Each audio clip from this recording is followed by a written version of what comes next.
Hey everyone, this is Luxtos, and welcome back to another World of Warcraft video. As some of you may know, Battle for Azeroth is right around the corner. This means we need to start over yet again and grind our way back to max level. For some, this is a fun and exciting experience. But if you're like me and you get hyped about preparing for a quick and efficient leveling session, well, this is the video for you. To start off, I will be going over some general guidelines on how to prepare yourself so you don't have to waste time when the expansion actually releases. I will provide you a list of all the best items you can either buy or farm right now to help speed up your leveling process. I'll also be sharing with you some advice and tips that you need to know about your upcoming journey to the new level cap of 120. While these general guidelines might seem obvious, they will make a difference. You need to make sure you are prepared if you want to be efficient. Clean up your quest logs. Remove any useless quests you do not plan on completing before the release of the new expansion. There is nothing worse than having to clean up your log every time that you need to pick up a new quest. Go ahead, take some time right now, complete some leftover quests from Legion, and delete the rest of them that you don't have any progress on. You can always pick them back up later. Clean up your bags and your bank. Make sure you make some space for all those new quest items, reward, and junk you'll be looting on your way to max level. Right now, all those different gear set and legendaries are probably taking a lot of your inventory space. Talking about legendaries, start reviewing them right away. There's a good chance they won't be updated for BFA release. Some of them will be made completely useless since they will be affecting spells that are no longer in the game. Make sure you take note that all legendaries will become inactive once you hit 116.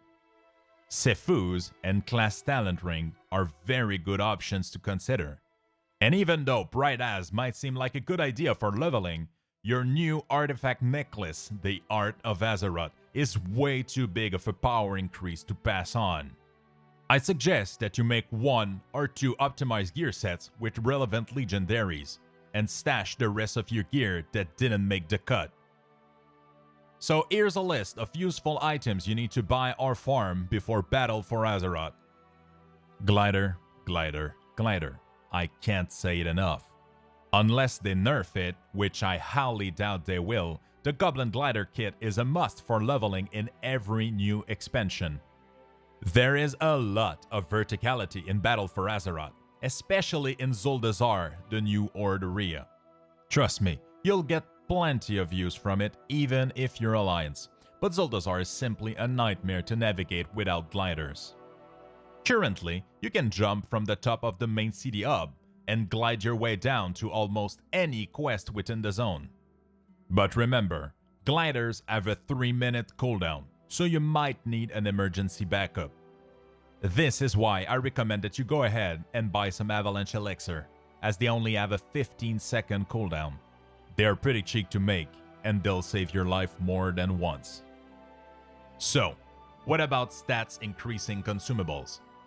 Instead of using your regular stats food, I recommend farming some Bear Tartar.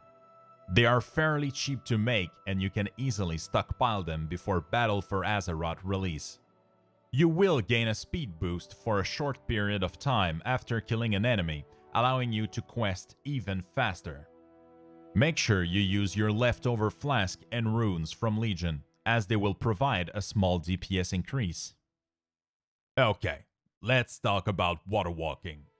As you may know, every new expansion has its rivers and lake, and without the right tools, they are usually a pain to cross.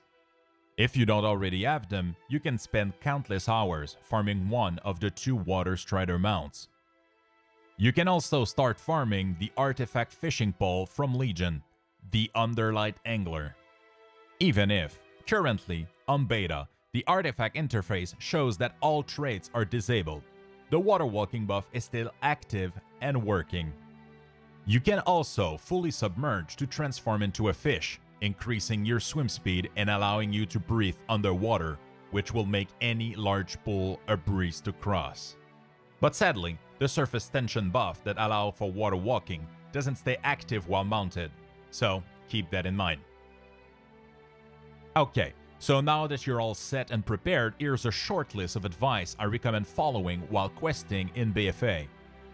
The day before Battle for Azeroth releases, I recommend logging off in either Orgrimmar or Stormwind, depending on the faction you choose to fight for. Make sure you have War Mode enabled for a free 10% bonus experience from killing monsters and completing quests. Don't forget to choose simple but effective PvP talents that will help you survive and kill monsters faster. At the start of the expansion, I highly doubt that players will attempt to fight each other, as each faction have their own island. Sure, you can cross over and waste time trying to engage in some PvP combat, but that won't be efficient. There is no particular order in which I recommend completing the different questing area. Your goal is simply to hit Revered with each of the faction you're questing for. The emissary vendor of each faction will sell you a 340 epic piece of gear once you hit the reputation requirement. This is a very important step. It will give you a good item level boost once you reach max level so that you can start queuing for heroics right away. Simply choose any zone you want to start with, and once you hit Revered, you can simply move on to the next area by going back to your scouting map. Bonus objectives are particularly long to complete in Battle for Azeroth. They don't give as much experience as they used to. If you're questing in a bonus objective zone and you're about to leave, you can consider completing the objective if it's at least 70% done. Otherwise, simply leave and move on with your questing. The grind won't be worth the reward. While traveling across the land of either Zandalar or Kul Tiras, you will encounter a lot of treasure chests. If they are close to your current path and easy to reach, then go for it. The war resources they give will be useful later on to help you complete your war campaign. Just like Legion, rare spawn in Battle for Azeroth are pretty common. They are everywhere. They give about triple the amount of experience of a normal monster and drop some gear that might or might not be useful to you. If you're getting tired of questing, you can always queue up for a dungeon. But let me tell you right now, they will slow down your leveling process. Even if they're easy to complete, the bonus experience they give isn't worth it. So, that's pretty much it. I hope this video was helpful to you. If it was, please make sure you leave a like and subscribe to my channel. Tell me, what class will you be leveling first once Battle for Azeroth release?